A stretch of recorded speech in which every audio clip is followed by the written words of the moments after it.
8वां अध्याय नामकरण संस्कार और बाल लीला। श्री सुखदेव जी कहते हैं, परीक्षित, यदुवंशियों के कुल पुरोहित थे श्री गर्गाचार्य जी। वे बड़े तपस्वी थे। वसुदेव जी की प्रेरणा से वे एक दिन नंद बाबा के गोकुल में आए। उन्हें देखकर नंद बाबा को बड़ी प्रसन्नता हुई। वे हाथ जोड़कर उठ खड़े हुए, उनके चरणों में प्रणाम किया। इसके बाद ये स्वयं भगवान ही हैं, इस भाव से उनकी पूजा की। जब गर्गाचार्य जी आराम से बैठ गए, तब नंद बाबा ने बड़ी ही मधुर वाणी से उनका अभिनंदन किया और कहा, भगवान, आप तो स्वयं पूर्ण काम हैं, फिर मैं आपकी क्या सेवा करूं? आप जैसे महात्माओं का हमारे जैसे गृहस्थों के घर आ जाना ही हमारे परम कल्याण का कारण है। हम तो घरों में इतने उलझ रहे हैं और इन प्रपंचों में हमारा चित्त इतना दीन हो रहा है कि हम आपके आश्रम तक जा भी नहीं सकते। हमारे कल्याण के सिवा आपके आगमन का और कोई हेतु नहीं है। प्रभु, जो बात साधारणतः इंद्रियों की पहुंच के बाहर है अथवा भूत और भविष्य के गर्भ में निहित है, वह भी ज्योतिष शास्त्र के द्वारा प्रत्यक्ष जान ली जाती है। आपने उसी ज्योतिष शास्त्र की रचना की है। आप ब्रह्मवेत्ताओं में श्रेष्ठ है, इसलिए मेरे इन दोनों बालकों के नामकरण आदि संस्कार आप ही कर दीजिए, क्योंकि ब्राह्मण जन्म से ही मनुष्य मात्र का गुरु है। गर्गाचार्य जी ने कहा, नंद जी, मैं सब जगह यदुवंशियों के आचार्य के रूप में प्रसिद्ध हूं। यदि मैं तुम्हारे पुत्र के संस्कार करूंगा तो लोग समझेंगे कि यह तो देवकी का पुत्र है। कंस की बुद्धि बुरी है, वह पाप ही सोचा करती है। वसुदेव जी के साथ तुम्हारी बड़ी घनिष्ठ मित्रता है। जब से देवकी की कन्या से उसने यह बात सुनी है कि उसको मारने वाला और कहीं पैदा हो गया है, तब से वह यही सोचा करता है कि देवकी के 8वें गर्भ से कन्या का जन्म नहीं होना चाहिए। यदि मैं तुम्हारे पुत्र का संस्कार कर दूं और वह इस बालक को वसुदेव जी का लड़का समझकर मार डाले तो हमसे बड़ा अन्याय हो जाएगा। नंद बाबा ने कहा, आचार्य जी, आप चुपचाप इस एकांत गौशाला में केवल स्वस्ति वाचन करके इस बालक का द्विजाति समुचित नामकरण संस्कार मात्र कर दीजिए। औरों की कौन कहे, मेरे सगे संबंधी भी इस बात को न जानने पाए। श्री सुखदेव जी कहते हैं, गर्गाचार्य जी तो संस्कार करना चाहते ही थे। जब नंद बाबा ने उनसे इस प्रकार प्रार्थना की, तब उन्होंने एकांत में छिपकर गुप्त रूप से दोनों बालकों का नामकरण संस्कार कर दिया। गर्गाचार्य जी ने कहा, यह रोहिणी का पुत्र है, इसलिए इसका नाम होगा रोहिणेय। यह अपने सगे संबंधी और मित्रों को अपने गुणों से अत्यंत आनंदित करेगा, इसलिए इसका दूसरा नाम होगा राम। इसके बल की कोई सीमा नहीं है, अतः इसका एक नाम बल भी है। यह यादवों में और तुम लोगों में कोई भेदभाव नहीं रखेगा और लोगों में फूट पड़ने पर मेल कराएगा, इसलिए इसका एक नाम संकर्षण भी है। और यह जो सांवला सांवला है, यह प्रत्येक युग में शरीर ग्रहण करता है। पिछले युगों में इसने क्रमशः श्वेत, रक्त और पीत ये 3 विभिन्न रंग स्वीकार किए थे। अब की यह कृष्ण वर्ण हुआ है, इसलिए इसका नाम कृष्ण होगा। नंद जी, यह तुम्हारा पुत्र पहले कभी वसुदेव जी के घर भी पैदा हुआ था, इसलिए इस रहस्य को जानने वाले लोग इसे श्रीमान वासुदेव भी कहते हैं। तुम्हारे पुत्र के और भी बहुत से नाम हैं तथा रूप भी अनेक हैं। इसके जितने गुण हैं और जितने कर्म, उन सब के अनुसार अलग अलग नाम पड़ जाते हैं। मैं तो उन नामों को जानता हूं, परंतु संसार के साधारण लोग नहीं जानते। यह तुम लोगों का परम कल्याण करेगा। समस्त गोप और गौओं को यह बहुत ही आनंदित करेगा। इसकी सहायता से तुम लोग बड़ी बड़ी विपत्तियों को बड़ी सुगमता से पार कर लोगे। व्रजराज, पहले युग की बात है, एक बार पृथ्वी में कोई राजा नहीं रह गया था। डाकुओं ने चारों ओर लूट खसोट मचा रखी थी। तब तुम्हारे इसी पुत्र ने सज्जन पुरुषों की रक्षा की और इससे बल पाकर उन लोगों ने लुटेरों पर विजय प्राप्त की। जो मनुष्य तुम्हारे इस सांवले सलोने शिशु से प्रेम करते हैं, वे बड़े भाग्यवान हैं। जैसे विष्णु भगवान के कर कमलों की छत्र छाया में रहने वाले देवताओं को असुर नहीं जीत सकते, वैसे ही इससे प्रेम करने वालों को भीतर या बाहर किसी भी प्रकार के शत्रु नहीं जीत सकते। नंद जी, चाहे जिस दृष्टि से देखें, गुण में, संपत्ति और सौंदर्य में, कीर्ति और प्रभाव में तुम्हारा यह बालक साक्षात भगवान नारायण के समान है। तुम बड़ी सावधानी और तत्परता से इसकी रक्षा करो। इस प्रकार नंद बाबा को भलीभांति समझाकर आदेश देकर गर्गाचार्य जी अपने आश्रम को लौट गए। उनकी बात सुनकर नंद बाबा को बड़ा ही आनंद हुआ। उन्होंने ऐसा समझा कि मेरी सब आशा लालसाएं पूरी हो गईं, मैं अब कृतकृत्य हूं। परीक्षित, कुछ ही दिनों में राम और श्याम घुटनों और हाथों के बल बकाया चल चलकर गोकुल में खेलने लगे। दोनों भाई अपने नन्हे नन्हे पांवों को गोकुल की कीचड़ में घसीटते हुए चलते। उस समय उनके पांव और कमर के घुंघरू रुनझुन बजने लगते। वह शब्द बड़ा भला मालूम पड़ता। वे दोनों स्वयं वह ध्वनि सुनकर खिल उठते। कभी कभी वे रास्ते चलते किसी अज्ञात व्यक्ति के पीछे हो लेते। फिर जब देखते कि यह तो कोई दूसरा है, तब झक से रह जाते और डरकर अपनी माताओं रोहिणी जी और यशोदा जी के पास लौट आते। माताएं यह सब देख देख कर स्नेह से भर जाती। उनके स्तनों से दूध की धारा बहने लगती थी। जब उनके दोनों नन्हे नन्हे से शिशु अपने शरीर में कीचड़ का अंग राग लगाकर लौटते, तब उनकी सुंदरता और भी बढ़ जाती थी। माताएं उन्हें आते ही दोनों हाथों से गोद में लेकर हृदय से लगा लेती और स्तनपान कराने लगती। जब वे दूध पीने लगते और बीच बीच में मुस्कुरा मुस्कुरा कर अपनी माताओं की ओर देखने लगते, तब वे उनकी मंद मंद मुस्कान, छोटी छोटी दंतुलियां और भोला भाला मुंह देखकर आनंद के समुद्र में डूबने उतराने लगती। जब राम और श्याम दोनों कुछ और बड़े हुए, तब व्रज में घर के बाहर ऐसी ऐसी बाल लीलाएं करने लगे जिन्हें गोपियां देखती ही रह जाती। जब वे किसी बैठे हुए बछड़े की पूंछ पकड़ लेते और बछड़े डरकर इधर उधर भागते, तब वे दोनों और भी जोर से पूंछ पकड़ लेते और बछड़े उन्हें घसीटते हुए दौड़ने लगते। गोपियां अपने घर का काम धंधा छोड़कर यही सब देखती रहती और हंसते हंसते लोटपोट होकर परम आनंद में मग्न हो जाती। कन्हैया और बलदाऊ दोनों ही बड़े चंचल और बड़े खिलाड़ी थे। वे कहीं हरिन, गाय आदि सींग वाले पशुओं के पास दौड़ जाते, तो कहीं धधकती हुई आग से खेलने के लिए कूद पड़ते। कभी दांत से काटने वाले कुत्तों के पास पहुंच जाते, तो कभी आंख बचाकर तलवार उठा लेते। कभी कुएं या गड्ढे के पास जल में गिरते गिरते बचते। कभी मोर आदि पक्षियों के निकट चले जाते और कभी कांटों की ओर बढ़ जाते थे। माताएं उन्हें बहुत बरजती, परंतु उनकी एक न चलती।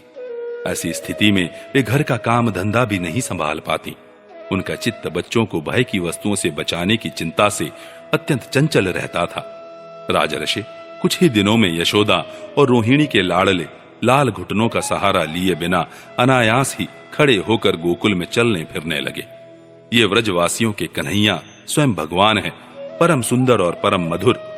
अब वे और बलराम अपनी ही उम्र के ग्वाल बालों को अपने साथ लेकर खेलने के लिए व्रज में निकल पड़ते और व्रज की भाग्यवती गोपियों को निहाल करते हुए तरह तरह के खेल खेलते। उनके बचपन की चंचलताएं बड़ी ही अनोखी होती थी। गोपियों को तो वे बड़ी ही सुंदर और मधुर लगती। एक दिन सबकी सब इकट्ठी होकर नंद बाबा के घर आई और यशोदा माता को सुना सुनाकर कन्हैया के करतूत कहने लगी। अरे यशोदा, यह तेरा कान्हा बड़ा नटखट हो गया है। गाय दुहने का समय न होने पर भी यह बछड़ों को खोल देता है और हम डांटती हैं तो ठठा ठठा कर हंसने लगता है। यह चोरी के बड़े बड़े उपाय करके हमारे मीठे मीठे दही दूध चुरा चुरा कर खा जाता है।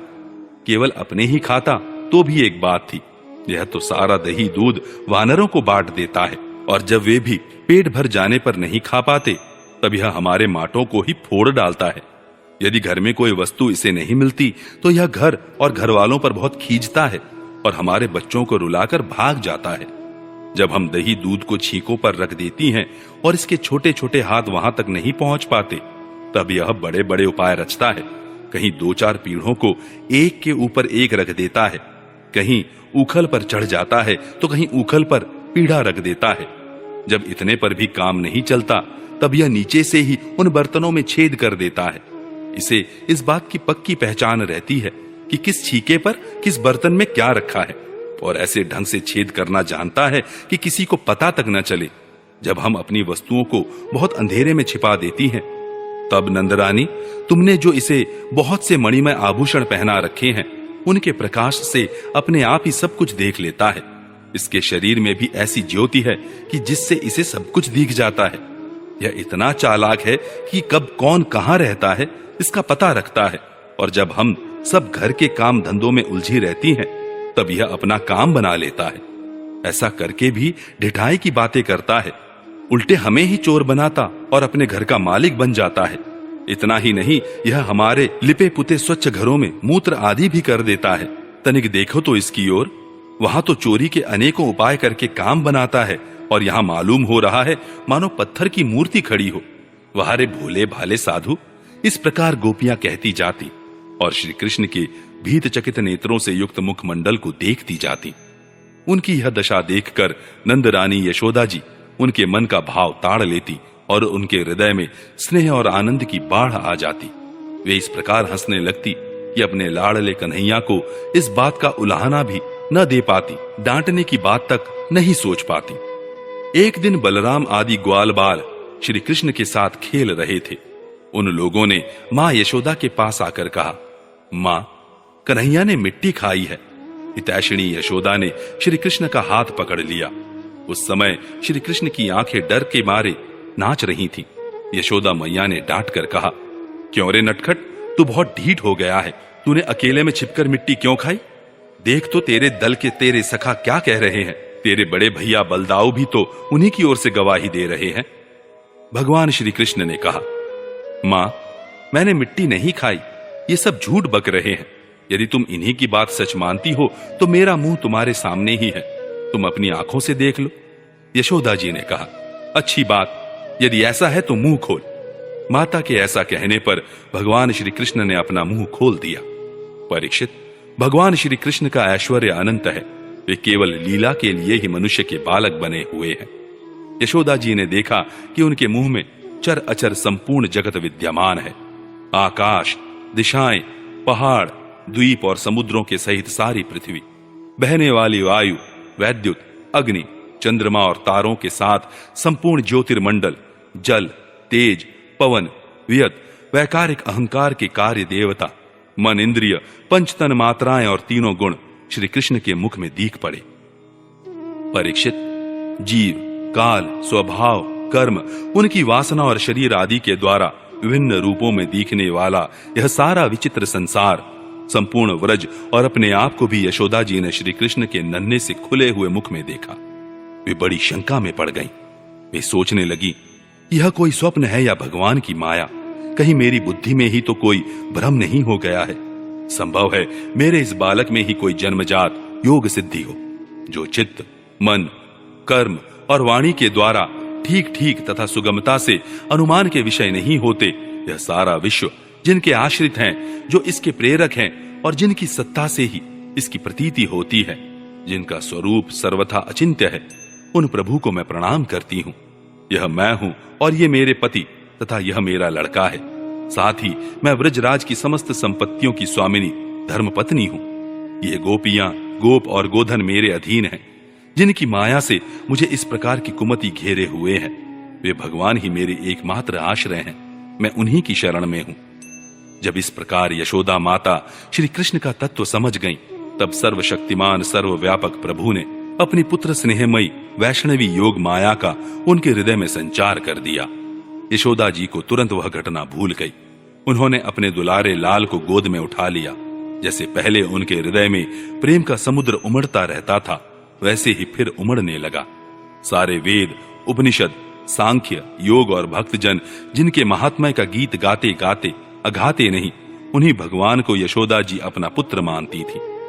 राजा परीक्षित ने पूछा, भगवान, नंद बाबा ने ऐसा कौन सा बहुत बड़ा मंगलमय साधन किया था, और परम भाग्यवती यशोदा जी ने भी ऐसी कौन सी तपस्या की थी जिसके कारण स्वयं भगवान ने अपने श्रीमुख से उनका स्तनपान किया? भगवान श्री कृष्ण की वे बाल लीलाएं, जो वे अपने ऐश्वर्य और महत्ता आदि को छिपाकर ग्वाल बालों में करते हैं, इतनी पवित्र हैं कि उनका श्रवण कीर्तन करने वाले लोगों के भी सारे पाप ताप शांत हो जाते हैं। त्रिकालदर्शी ज्ञानी पुरुष आज भी उनका गान करते रहते हैं। वे ही लीलाएं उनके जन्मदाता माता पिता देवकी वसुदेव जी को तो देखने तक को न मिली, और नंद यशोदा उनका अपार सुख लूट रहे हैं। इसका क्या कारण है? श्री सुखदेव जी ने कहा, परीक्षित, नंद बाबा पूर्व जन्म में एक श्रेष्ठ वसु थे। उनका नाम था द्रोण और उनकी पत्नी का नाम था धरा। उन्होंने ब्रह्मा जी के आदेशों का पालन करने की इच्छा से उनसे कहा, भगवान, जब हम पृथ्वी पर जन्म ले तब जगदीश्वर भगवान श्री कृष्ण में हमारी अनन्य प्रेममयी भक्ति हो, जिस भक्ति के द्वारा संसार में लोग अनायास ही दुर्गतियों को पार कर जाते हैं। ब्रह्मा जी ने कहा, ऐसा ही होगा। वे ही परम यशस्वी भगवनमय द्रोण व्रज में पैदा हुए और उनका नाम हुआ नंद, और वे ही धरा इस जन्म में यशोदा के नाम से उनकी पत्नी हुई। परीक्षित, अब इस जन्म में जन्म मृत्यु के चक्र से छुड़ाने वाले भगवान उनके पुत्र हुए, और समस्त गोप गोपियों की अपेक्षा इन पति पत्नी नंद और यशोदा जी का उनके प्रति अत्यंत प्रेम हुआ। ब्रह्मा जी की बात सत्य करने के लिए भगवान श्री कृष्ण बलराम जी के साथ व्रज में रहकर समस्त व्रजवासियों को अपनी बाल लीला से आनंदित करने लगे।